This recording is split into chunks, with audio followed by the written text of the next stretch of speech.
I don't want to be at the mercy of my emotions. I want to use them, to enjoy them, and to dominate them. Words of author and poet Oscar Wilde. From school stress to social media drama, from friendships to family tension, emotions can run high, and sometimes it's hard to know what to do with them. But what if learning to understand your emotions could help you handle life better? Tonight, we're talking emotional intelligence, what it means, how to build it, and how to make us stronger together. This is SCETV's Safe Space.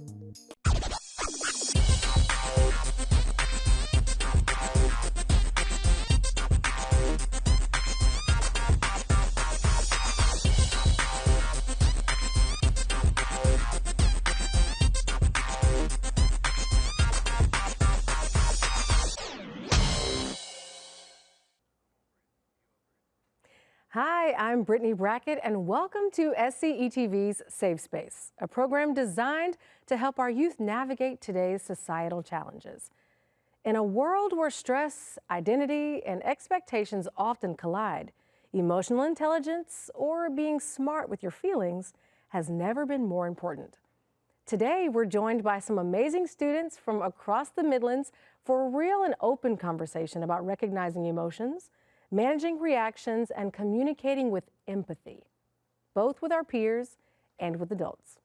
We'll explore what emotional intelligence looks like in everyday life and how developing it can change the way we relate to ourselves and to others. Hi there, everybody. Hey. How are you? Good. Fabulous. So we have students today from surrounding schools. C.A. Johnson High, represent. Where y'all at? Whoop, whoop. That's right here. Dreher High School. Yay. I see you. And Westwood High School. Thank y'all for being here. She's like, I'm here by myself, but I'm here. So how you feeling? Feeling great, actually. Thousands, billions. Amazing. So let's just start with the basics, okay? When you hear the term emotional intelligence, what does that really mean to you? Your feelings. Your feelings? Your feelings. So when you're interacting with other people and something might make you upset or something that they say might kind of resonate and hit a little deep, how do you manage that to prevent the outburst? When somebody says something outrageous or like out of the way to me, I just like, I make a face.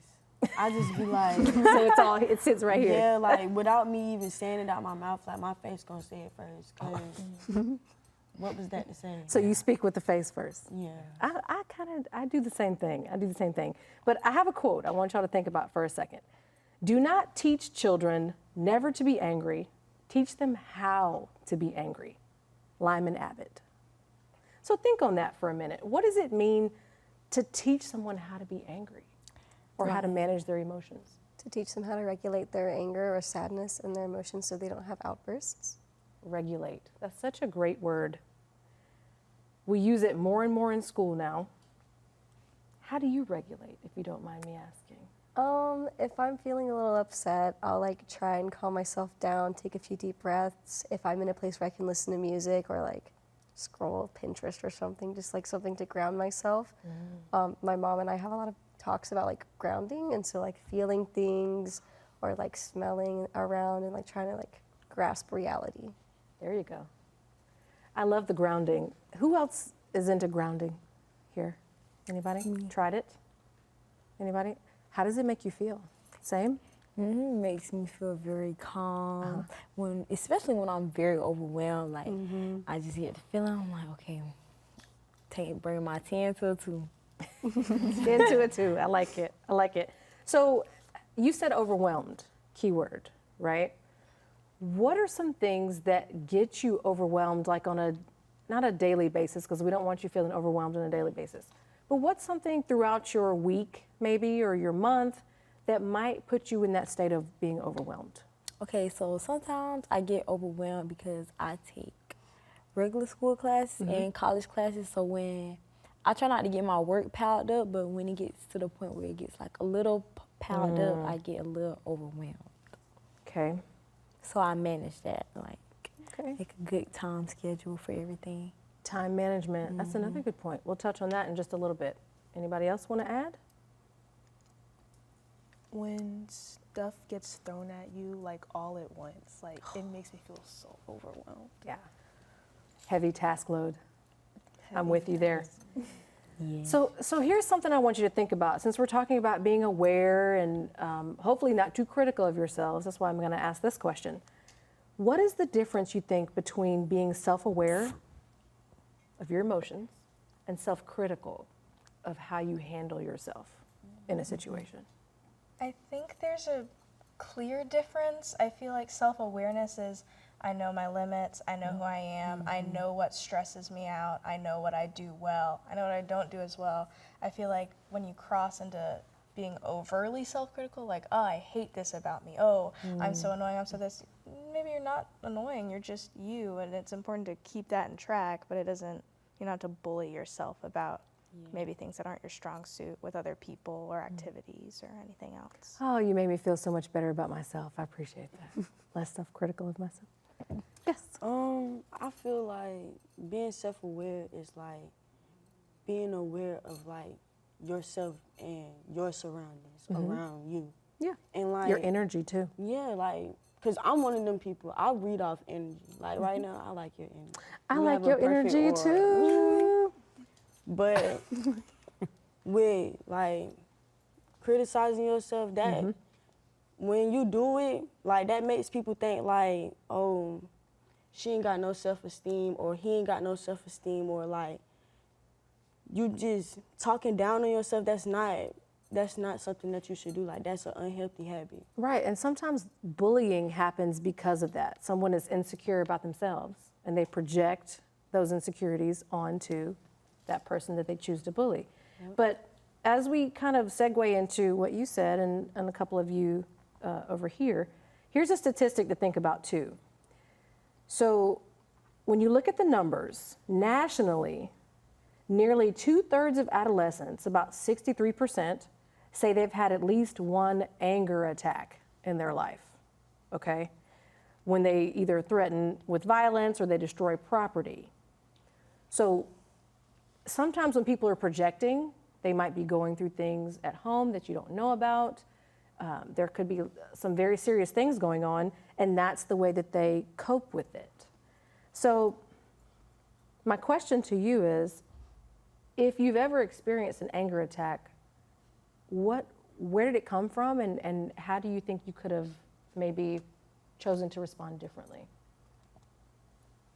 Okay. She's like, I have a whole story. Yeah, cause like I ain't even gonna lie. When I was younger, like my anger used to be so bad to the point where like I just used to go in my room and just mess it all up.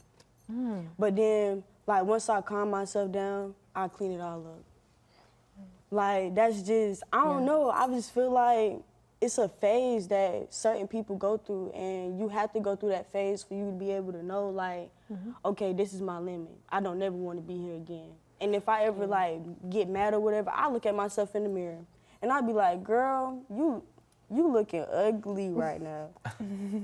That's just what I be Don't saying. say that but about I know I don't be looking yourself. ugly, but like I don't be.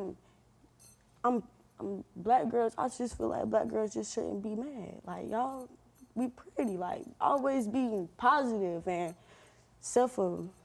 like you Yeah, said, you gotta self-aware. affirm yourself. You gotta take time throughout your day, your week, as much as you can to empower yourself. And when you look in the mirror, you should always want to feel like you are bringing something to the world. And that's why affirmations and positive self-talk is so important. Does anybody have affirmations that they have like committed to memory? She's ready.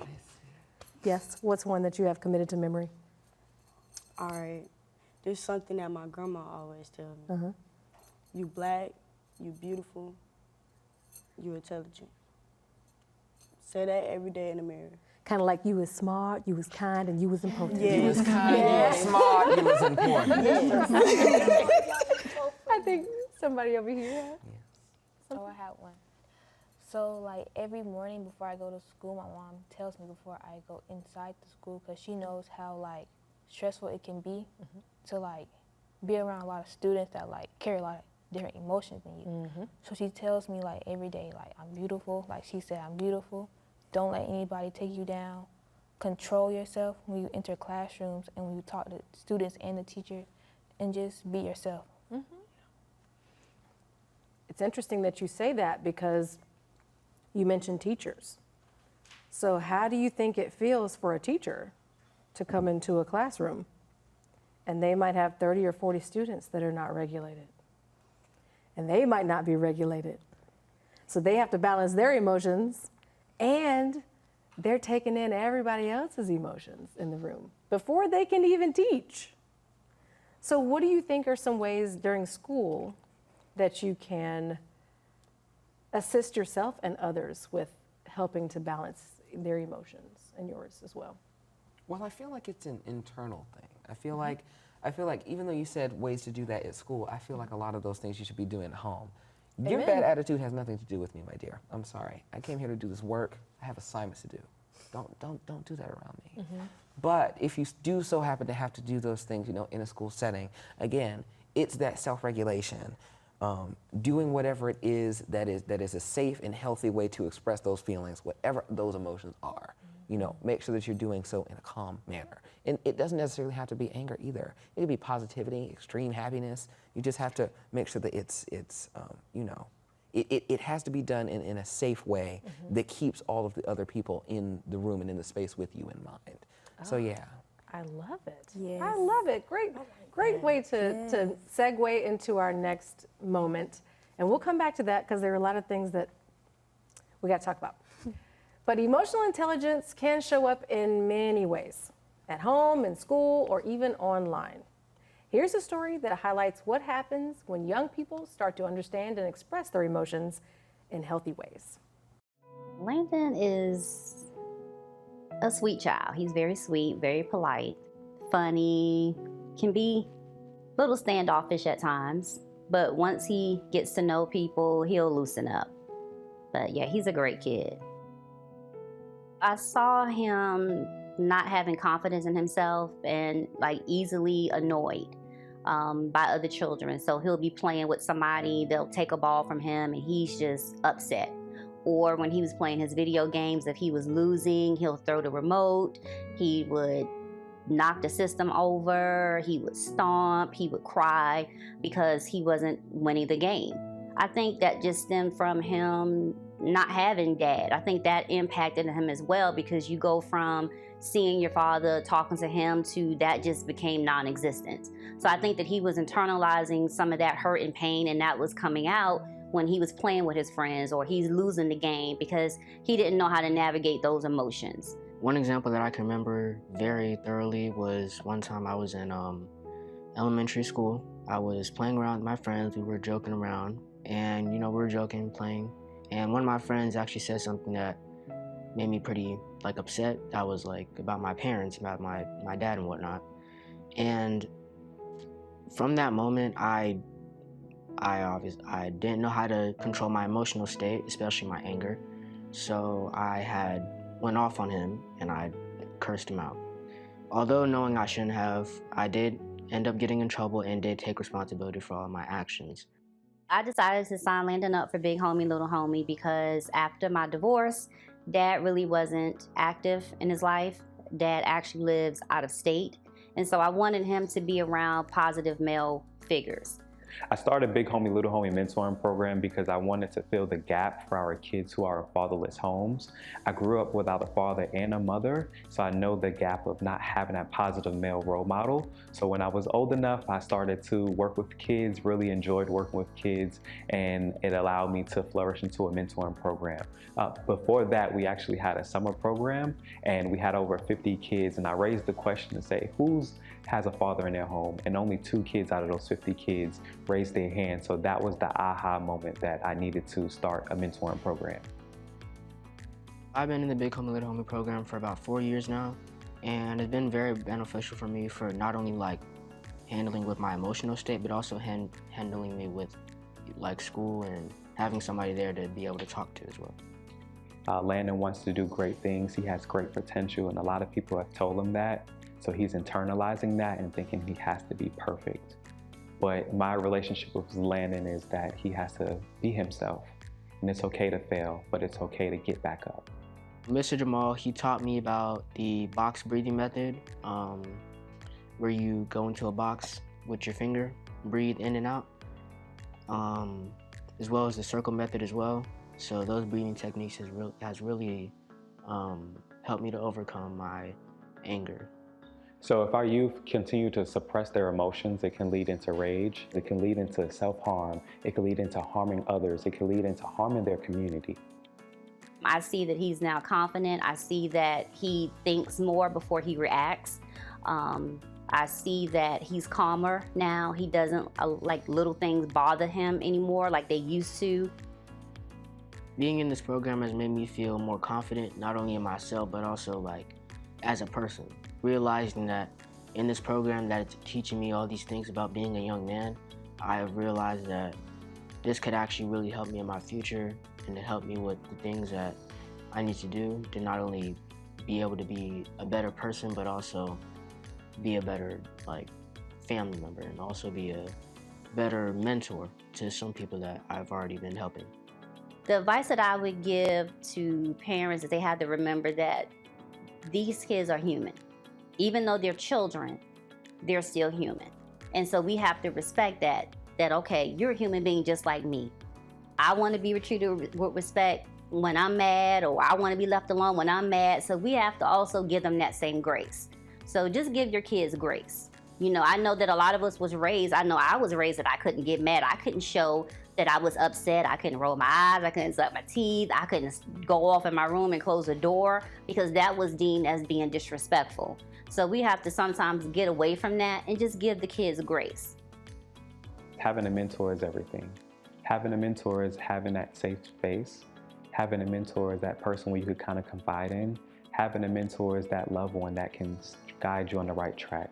So if I was to say anything, I would just say continue to find that next person that can believe in you so you can actually see tomorrow. We can't always control how we feel, but we can control what we do with those feelings. Let's talk about managing those big emotions. We talked a little bit in the break, okay? Triggers. Triggers, triggers, triggers. I have some things for you to think about. Teens ages 13 to 19, okay? So here are some common anger triggers. Hormonal changes amplifying emotional reactions. Y'all know what I'm talking about. Feeling misunderstood by adults. How many of you feel that sometimes? Ho-ho, I've been your age, so I know. Academic pressure, anybody? Social media arguments or digital stress. Okay, I'm proud of y'all. I'm proud. Unresolved trauma, bottled up emotions. Anger often coexists with anxiety. Yep. So family conflict or inconsistent rules in a situation as well. Or relationship conflicts and breakups. Nobody knows anything about those though, right? Nobody knows anything about, okay. Joking. So these are some healthy coping strategies, school and home. Reflective journaling. Who's tried it? How did you get something out of it? Long-term, short-term, how'd it go? I did it for one day, and like writing is just not my thing. It's not? No. What about it didn't fit for you, didn't mesh? Like, I don't know. I guess like me just thinking about what to put on the paper. That's really what got me, how I was gonna start it off, by telling like what happened. So I'm gonna put this out there. You don't have to answer, it can be hypothetical. Were you afraid to write it down because you thought somebody would see it? Or were you afraid to just put it in the atmosphere and get it out of here?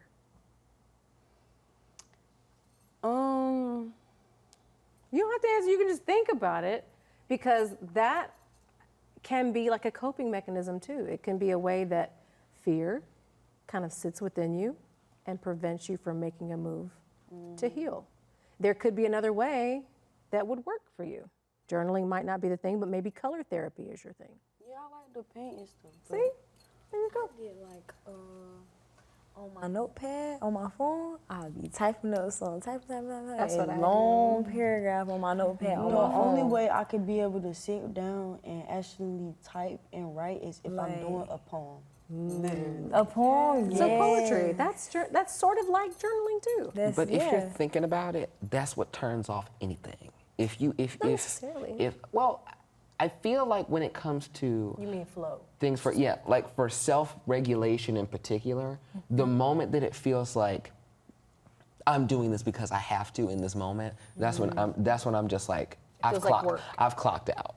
Because then when I'm just like I've got to write 13 sentences, and then I'm like, oh, let's put it down because I'm not doing that then. It's pressure. It's added pressure. Can I add on to what he said? Yeah. Okay, I think that's probably what it was because like with the journaling situation, my mama wanted me to like find other coping methods to like help me stay calm. And one of them is one of her coping methods. So she wanted me to try it. Yeah. And as like I was trying it or whatever, I was just like, man, hey, I'm not going to You be got a able to different do this. method. Yeah, you got your do own something method. different. Yeah. It's got to be organic sometimes. There you go. It's got to be organic. It's got to feel right. The other way that you can cope would be talk therapy. Okay? So you speak to a school counselor or a therapist maybe off campus.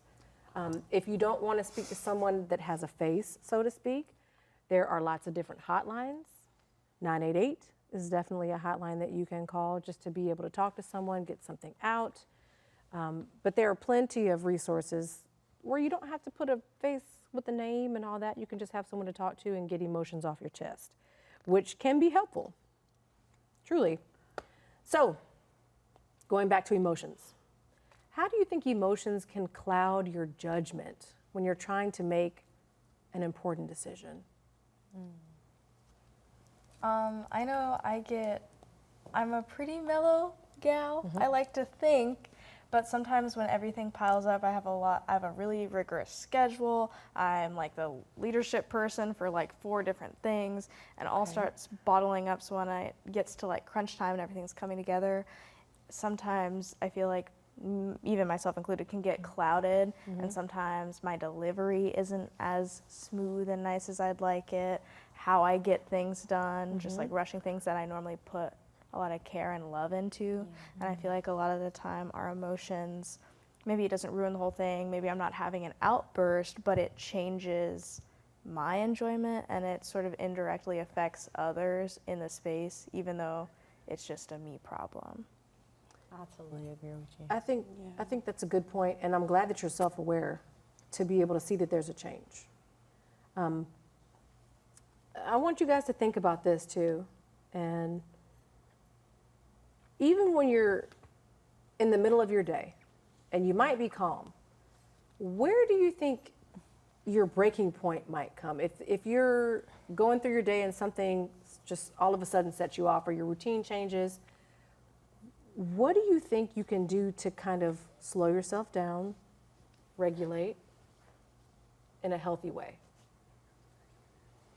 I'm gonna like take a break. Take a break. Oh, All right, relax your mind. brain breaks are good. Are you doing that throughout your day? Pretty heavy? A little bit. Yeah. Is there a time of day that's best for you? Morning, afternoon, night? Afternoon. Afternoon, why? Because, well, really nighttime. Because during the daytime, I'll be busy. So I get up for school, be at school, then right after school, I got lead therapy, then right after that, I go to work. So by the time I get home, I just have to inhale, take it all in, just breathe out like, that was my day, like, all of that happened. I have to think about how the whole day went. And if I think about, like, if I got mad or anything some point throughout the day, like how I can change it or how I can better cope with my emotions, the next day I'll reflect on everything that I did that day to try to make the next one a better one. The fact that you know it's important to decompress is good. Because there are some people who bring that frustration and anger home. Yes. Or it's a learned behavior, like their parents are stressed a lot, and then their parents put pressure on them, and they turn out to be stressed, and they go to school, and they're just constantly in that cycle. Yeah. What about any of you guys? Honestly, during like at nighttime, that's really when I like get all my thoughts together, because I truly believe that once you're like getting ready for bed and you're like laying down and you start to think and you close your eyes, that's when all your thoughts like come around and start like, you know, piling up. And during that time, it really like, it calms me down. It doesn't calm me down, but it helps me put like my days in order. Not my days, but my the things that I did during that day in order. And it helps me like, you know, let's see, okay, I did this, and like what, yes, and what I did right and what I did wrong. And in the morning time, that's when I like, you know, wake up like, okay, so now I thought about it last night, now today I'm going to try to change what I did to make myself better inside.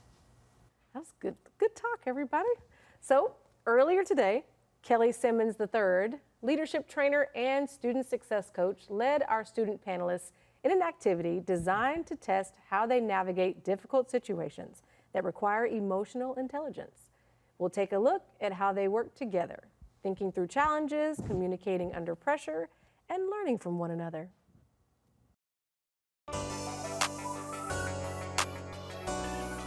All right, guys, good afternoon.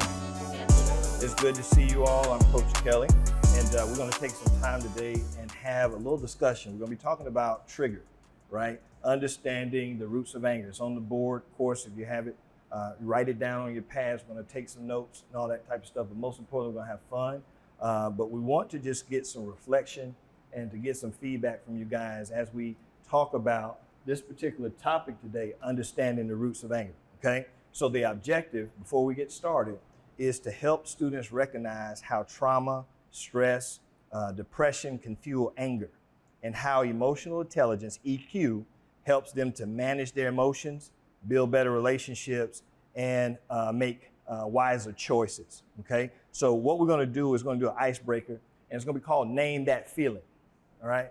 All of us have feelings, right? Show of hands, yes? Yeah, all of us have feelings, right? So what we're gonna do, we're gonna call this team 1, this is gonna be team 2, team 3, and so we just want one person from each team to come and draw an emoji on the board, and we're gonna guess that feeling. All right, let's go.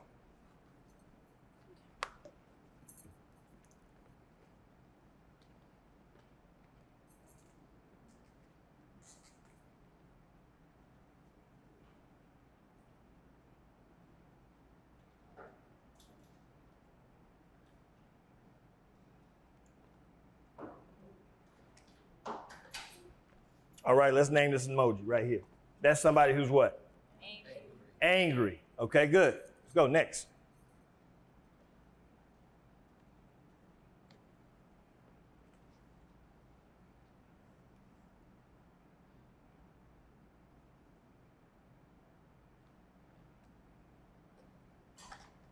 All right, great job. Name this emoji. Somebody who's what? Sad. They're sad. Okay, let's go.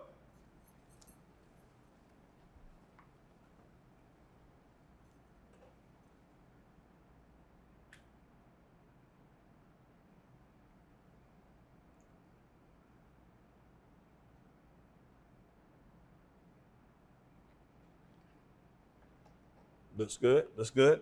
Name this emoji. Somebody who's what? They're just numb, right? So we said we got someone who's what? Mad, someone who's sad, and then someone who's numb. So let's talk about the one who seems to be mad. Kind of going back to what we're talking about, understanding the roots of anger. How many of us have ever been mad before? Show of hands, okay? But when you were mad, why were you mad?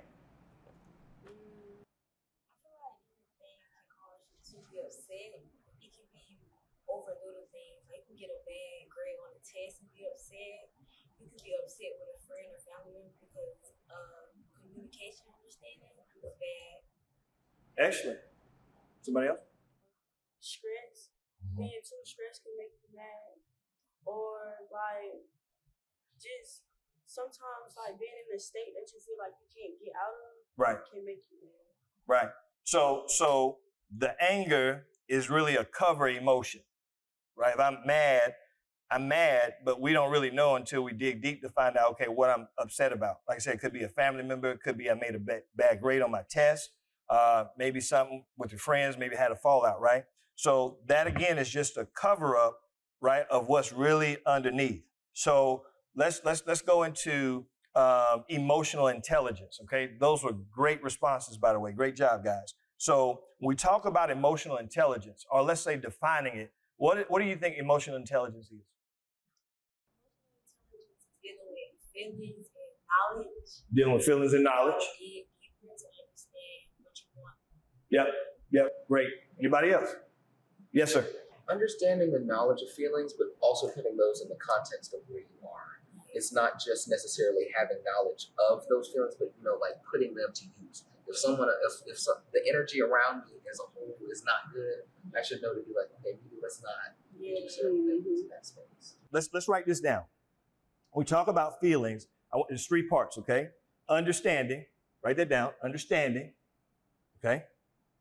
Understanding. Next is managing.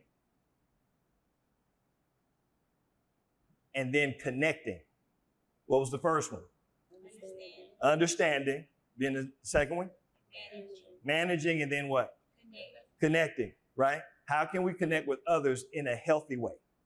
That even though I'm dealing with anger, how can I still connect? How can I still show up to class? How can I still go to work? How can I still, help in my community, even though I may be upset about some things, right? So we talk about this. I want to ask this question. What's one thing that instantly pushes your buttons? Doesn't take anything. Like you already know it's about to go down, right? Give me anything. Good. So when someone insults your intelligence, that makes you upset. Okay? Good. Anybody else?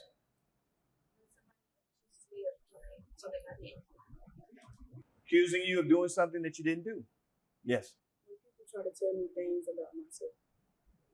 People try to talk about you, right? Or say things about you. Yes. Every single manifestation of racism. Every single manifestation of racism. Can racism be a problem? Yes, it can be. Okay. Bullying.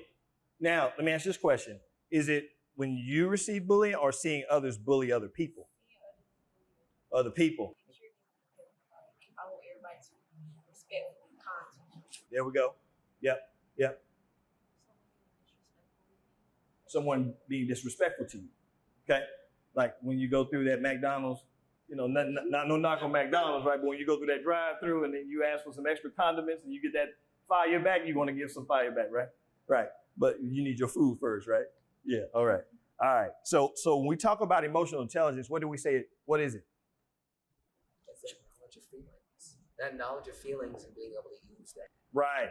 And then what are the 3 categories that we say when we're dealing with our emotions? What's the first thing we got to look at? How we understand it. What's number 2?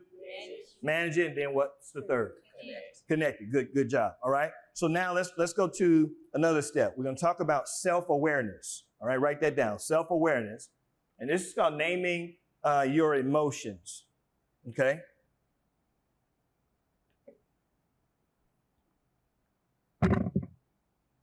Okay. So I want to ask this question. Like, what are you really feeling? Let's just say this week. What have you felt this week? I just want you to think about it. What were you feeling this week? And then how can you tell that you were feeling that way? Okay. Y'all ready to go? Hold on. This is what I want y'all to do.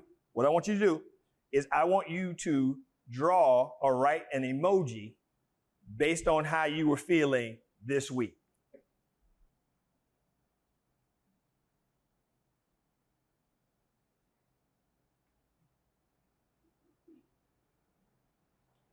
Got it?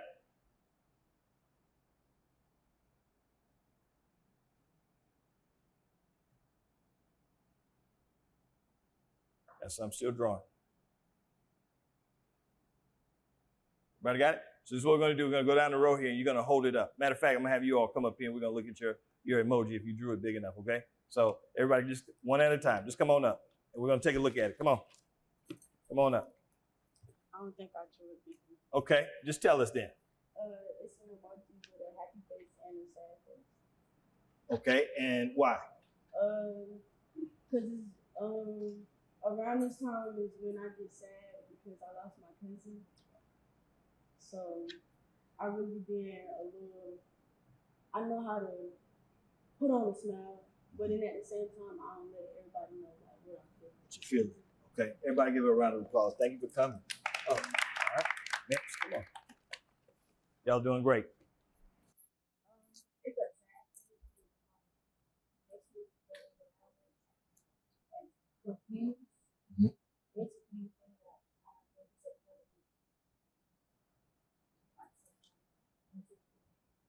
Okay, all right. Round of applause for coming up. Thank you for taking the courage to do that.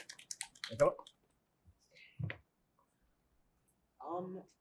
Mine is a dotted shadow looking face with a large open mouth. That's very strange. But basically just presence, but not really being present in the moment. Like, you know, the body's there, but you're not actually focused, or you're not actually present in the moment. Or the Round of applause. Okay.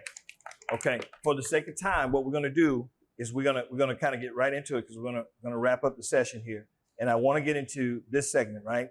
It's like self-management, whether that's listening to music, going outside, breathing, right? Or just reading, right? These are all ways that we can learn how to manage our emotions, right? And so when we think about triggers, yes, sir. Oh, I will say that that's not always the route that at least I choose. That you choose. Okay. Because sometimes, you know, regardless of how many tools are at my disposal, I still sometimes I'm just like, you know what?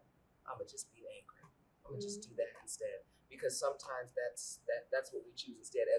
As I think we've all seen somebody get in a fight or an altercation or something before, and even though we have all of these tools, we still choose to be just like that's the thing.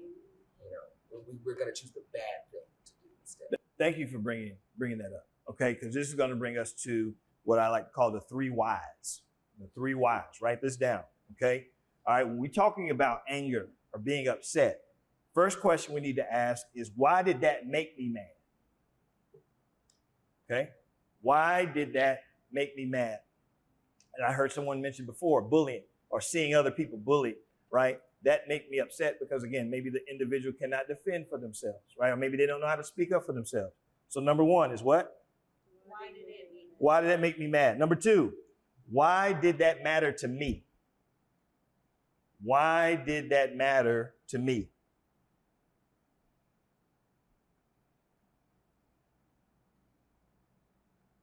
Has anybody ever got upset? Something made you upset, then you walked off, but you were still mad about it? An hour later?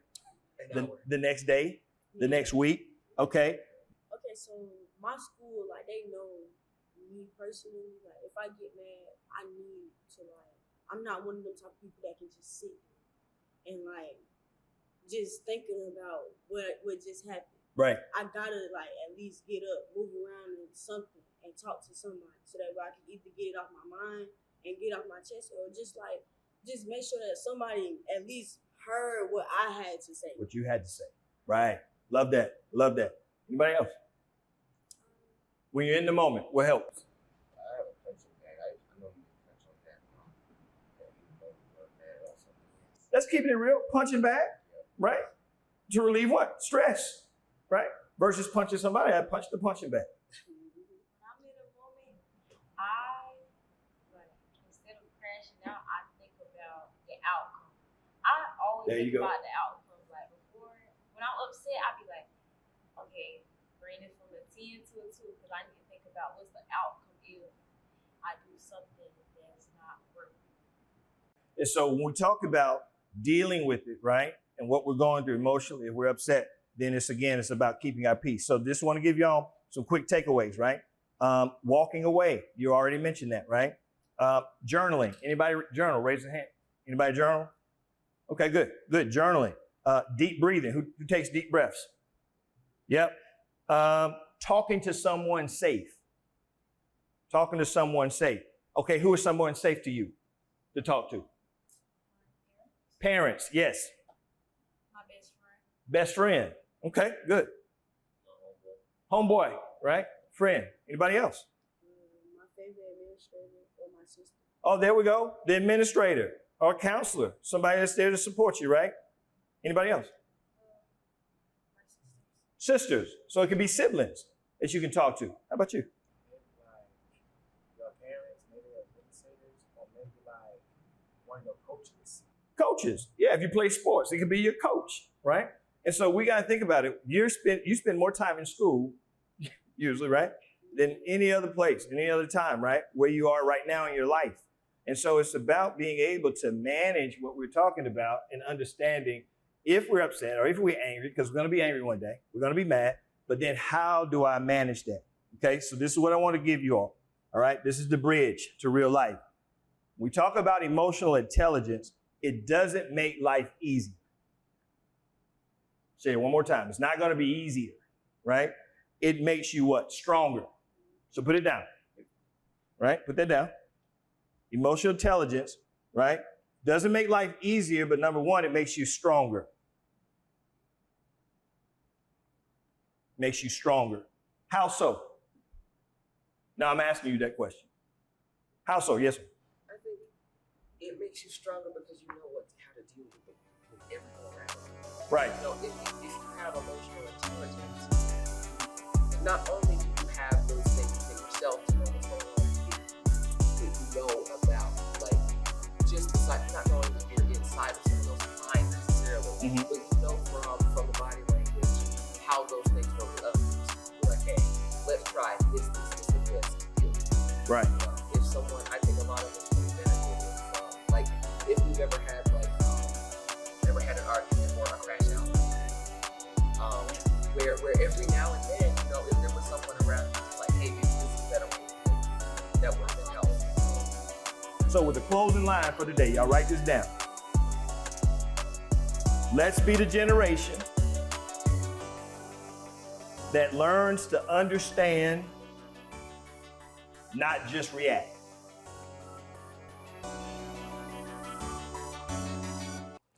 Emotional intelligence isn't just about how we feel. It's also about how we treat others. Empathy and communication. Let's get into it. Empathy. Why is it important in students your age and adults, everybody? Why is empathy so important? So you can be like, you know, better understanding of the person's experience, like, because, you know, not everybody goes through, like, you know, like, not everybody has it good. So empathy could be like, you know, kind of understanding and not just pitying the person, but just mainly understanding, like, you know, their background and what they go through as well. Taking a moment to walk in their shoes is really kind of summing it up. Sympathizing with somebody too, if you know somebody's going through something. I know, like, I recently had a friend who lost their parent. I don't know what that feels like yet, but I can only imagine. And I knew this person, so I was very sad. But that is a very difficult moment in anyone's life, to lose someone. So I did my best to be there for her, support her, and it was difficult because I didn't exactly know how to be the best comfort, but I was a comfort in the best way that I knew. So that's sometimes what we have to start with and work our way up. Because it's a life skill, though. I feel like we treat empathy and other emotional, like the emotional, like, things that we've talked about so far when it comes to communication and self-regulation and things like that. You know, I feel like when we talk about, in particular, empathy, I think it's something that grows and changes as we grow. I think all of us here have had an experience where we've seen a person or witnessed something that we have, you know, connected to or felt, or not even necessarily felt pity, but connected to in a way that wasn't necessarily, you know, in a positive way. And you know, when you connect with those things, it's best to, you know, have some tact with it. Like oftentimes when we think about empathy, we think it's just, you know, it's doing the absolute most. Like, sometimes showing up can be it. Sometimes showing up and sitting with someone, especially when it comes to things like death. You know, sometimes just sitting with the person is all they need. We don't need to do all of this. Oh, well, we're gonna do counseling for all this. It's like, I just wanna sit down. I'm tired. It's hot in this room. This is the most. Like even the little things matter. Yes, the little things matter, things exactly. matter. Right, little things. Always easy to start with little Like, things. Think you had something to say? No? You saying the little things and matter. Like yesterday, my coworker, my manager was telling me about her granddad, how he in the hospital and stuff, and then I lost my granddad a couple of months ago, so I kind of related to him. She was telling me about him being in the hospital and stuff, and how she don't think he's doing very well. I was kind of relating to it. I was trying to give her the best advice because I understand the feeling of losing my granddad, and I was just trying to uplift her and be there for her. Even though we're at work, she's still coming to me as an individual, like telling me how she feels, and I'm just like, okay, what you need to do, what you can do. You don't have to take all of my advice, but you can listen to it, you can try, and I'm going to be there for you. I'm going to support you through every step of the way. Well, and you said you were at work. We have to remember, going to work, going to school, those are things we have to do. But it doesn't mean our emotions turn off. It doesn't mean we can just hide stuff. We still feel these things that are difficult, even when we have to do our tasks, our daily tasks. So she just really needed someone to see her and to hear her. But let me go to this statistic too. I want to talk about this because sometimes people don't know how grief can also make them angry, or they can blow up, parents, teachers, kids, you know, all the things. But in one national poll, 1 in 7 parents said their child gets angrier than their peers. And 4 in 10 said their child's anger led to negative consequences. And then 70% of parents admitted that they sometimes set a bad example when it comes to managing their own anger. And anger translates into a lot of different things and behaviors. So what are your thoughts on managing anger and being able to really be more aware of how we manage that, especially something that's difficult? I really think it starts at home. From like if you're at home and you're like seeing like how your parents react to anger, like let's say like you do something and your parents are like really mad at you and they start yelling at you and doing all those type of things towards you, and you take that to like work, school, or outside, it really, their actions carry on to you. So what you see at home, you will try to imitate that same action, and that's where the problem starts. And with it being a learned behavior, sometimes you don't even realize that you're doing it until later on in life or when you're a teenager, because you've been exposed to this as a kid for so long, you know? What about you? Any thoughts on that? Well, yeah, just to piggyback on what you said, yeah, it kind of does start at home. And I would say like, you know, a good way to manage it is probably, you know, just like observe that like about yourself. Even like if somebody calls you out for it, like take that in and observe it. And try to solve that, try to fix it, because at the end of the day, we are like they say, we are products of our environment. So we may not always grow up in the best way of knowing how to deal with anger, and that is something like a strategy we could carry out throughout life, and just like, you know, trying to understand how we can better express those emotions, even though we weren't raised in the right setting of that. So I'm going to ask a question. I'm sure all of us are from different types of households, all different locations. Who has had an anger outburst that surprised them?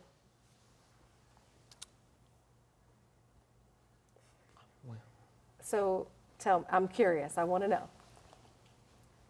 All right, so I was just chilling with my friends. We was just playing video games. Yeah, we was playing 2K. It gets heated. It was getting heated. Man, I was losing by only 2 points. And man, he was talking so much mess. I ain't gonna lie, I instantly got up, started squaring up. I was like, bro, what you trying to do? Don't square up, it's about the game. And then my other friend was just, my friend was just there for me to calm me down, you know, because I ain't gonna lie, it was about to get bad. So Yeah, I mean, it's easy to get heated in moments that you're not expecting. What about anybody else? I was about to play the game what David said, but I was like playing a horror game, and I like got so mad at the game. I got mad at the game, so I just zoned my controller down so hard the batteries just came off. Like I got so mad about the game. Like I worked so hard, but I like processed about the game and stuff. And you know what I did? I just like keep your temper down and just like keep doing it. Deep breaths, deep breaths. And sometimes it's things you inflict upon yourself. Yeah. It's not necessarily the thing itself's fault for being hard. It's just like, I'll be just like, man, I hate doing this. And then they're just like, well, Colin, you kind of did sign up like several times. Or it'll be just like, man, I hate doing this. I don't want to write nothing. And it's just like, well, you bought the notebook and the pen so that you could write the thing. So why are you mad that this is happening? Oh, yeah. And look, that's a whole, it's a whole lot. nother convo. SCETV's Safe Space is more than just talk. Clearly, it's action. We go out and we talk to the community to share resources, uplift students, encourage open dialogue about mental health, and inspire conversations that empower the next generation to lead with confidence.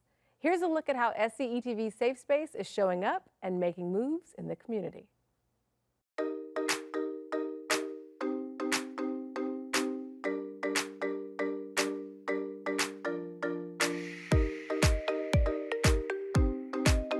SCETV Safe Space was invited to Columbia High for Mental Health Awareness Month, and we also got the chance to go to the 2025 All Girls Matter Empowerment Conference here in Columbia as well.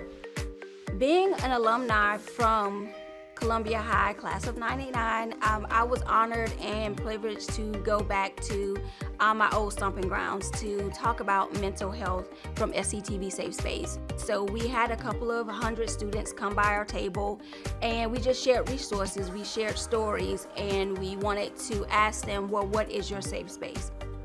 A safe space is... A safe space is like a really your own world to get away from the reality. Somewhere where you can be yourself, speak about how you need to speak and things that are going on. A place where I can just relax and take a load off. A place where I can feel safe and a place where I won't be judged. The importance of having a safe space is importance of having a safe space. The importance of having a safe space is so then that way you can have your own privacy. Where you could be yourself and know that you're true in yourself and true in your own body.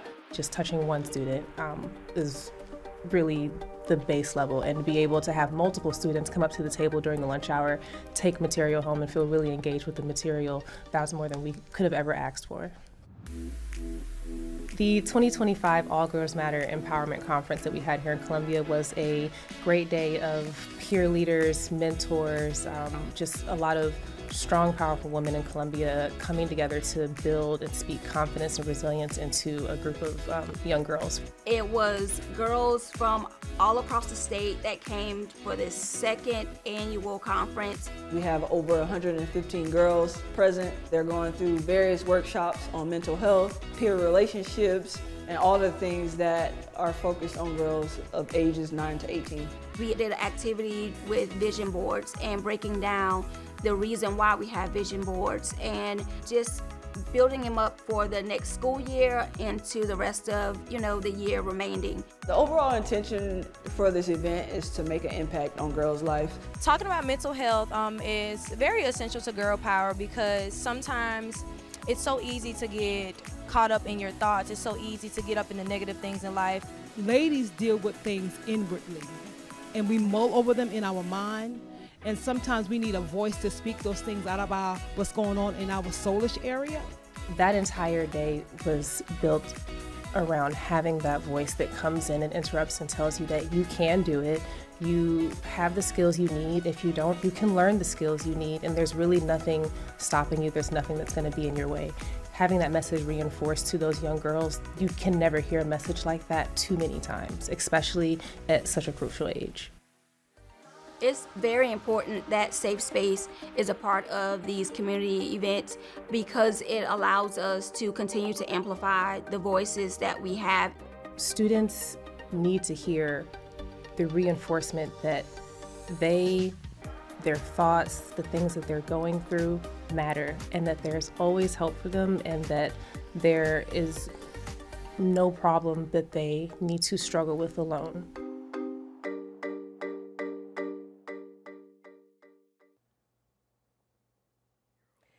Emotional intelligence isn't something we're born with, it's something we build. It's learning to understand what you feel, manage how you react, and connect with others in a way that lifts everyone higher. And remember, there's no perfect science to it. You may not get it right every time. We all have moments where we hit the curb or completely crash out. But it may take time to work through the triggers behind those heavy feelings and understand where they come from. The goal isn't to silence your emotions. It's to listen when they speak and to learn to understand what they're saying. That's where the growth is. For more conversations and content like this, visit our website at scetv.org/safespace and follow us on Instagram, X, and Facebook at SCETV. Thank you so much to all of our panelists and to you for watching. I'm Brittany Brackett, and this has been SCETV's Safe Space.